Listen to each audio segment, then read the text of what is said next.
नसरुल्लागंज जल संसाधन विभाग की लापरवाही के कारण किसानों की फसल बर्बाद हो गई। लापरवाही के कारण कोलार नदी का हजारों गैलन पानी बह गया। इस पानी से किसान के खेत में बोई फसल नष्ट हो गई, जिससे किसान को लाखों का नुकसान हुआ है। पीड़ित किसान ने मुआवजे की मांग की है। दरअसल बुधनी के नसरुल्लागंज नगर क्षेत्र से बहने वाली कोलार नहर अचानक टूट गई। इससे हजारों गैलन पानी बह गया। पानी बहकर किसानों के खेतों में चला गया। इससे फसल खराब हो गई। किसानों ने बताया कि कई बार नहर की साफ सफाई और क्षतिग्रस्त होने के बारे में अधिकारी कर्मचारियों को जानकारी दी गई, लेकिन कोई सुनवाई नहीं हुई। अब यह नहर टूट गई और हजारों गैलन पानी बह गया। साथ ही किसानों की बोई हुई फसल को भी ले डूबा। किसानों ने बताया कि इस बात की सूचना जब एसडीओ जल संसाधन विभाग को दी गई तो उन्होंने कोई सुनवाई नहीं की, जिसके चलते किसान को भारी नुकसान हुआ।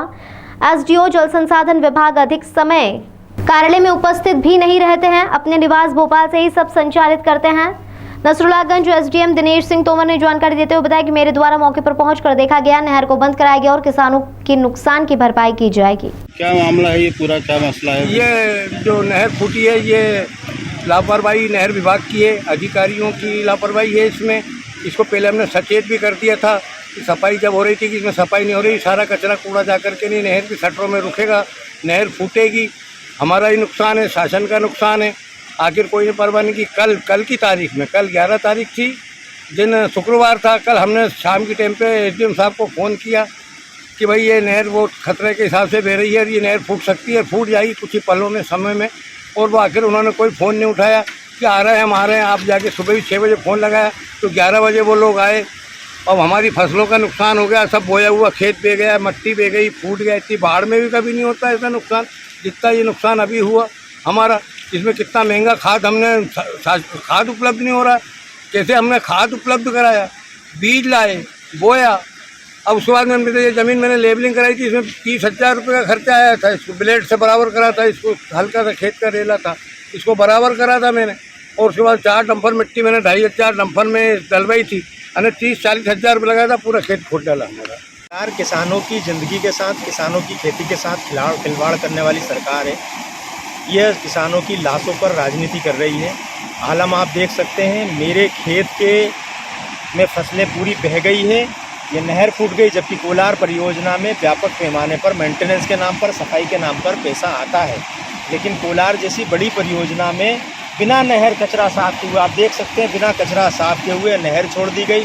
कोई मेंटेनेंस नहीं किया। जो क्षतिग्रस्त नहरें थी, टूटी फूटी थी, उस पर पानी छोड़ दिया। आप देख सकते हैं हजारों इतना पानी यहाँ से बह गया है और मेरे खेत की दो बोरे गेहूं की बोनी पूरी भी गई है और खेत में नदी बन गई है। मैं शिवराज सरकार को इस कटघरे में खड़ा करना चाहता हूँ, और ऐसी भ्रष्ट सरकार जिसमें अधिकारी व्यापक पैमाने पर फर्जी बिल लगाकर मेंटेनेंस के नाम पर, क्षतिग्रस्त नहरों के निर्माण के नाम पर कागजों पर नहर बनाकर भ्रष्टाचार कर रहे हैं, ऐसे अधिकारी तत्काल प्रभाव से निलंबित होना चाहिए, बर्खास्त होना चाहिए।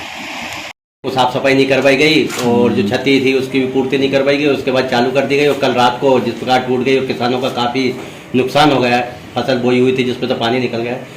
क्या कदम उठाए जाएंगे प्रशासन? नहीं, इसमें मैंने स्वयं स्थल निरीक्षण किया है और जैसा आप बता रहे हैं कि नहर तो टूटी है, लेकिन उससे बहुत ज़्यादा नुकसान नहीं हुआ है।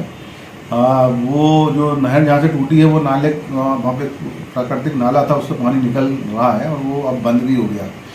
और रही बात 3-4 जो किसानों को नुकसान हुआ, उनको हम लोग आर्थिक सहायता देंगे और संबंधित विभाग को तत्काल नहर ठीक करने हेतु कहा गया है और मेरे द्वारा इस संबंध में कलेक्टर महोदय को भी अवगत करा दिया गया। ठीक सर, धन्यवाद।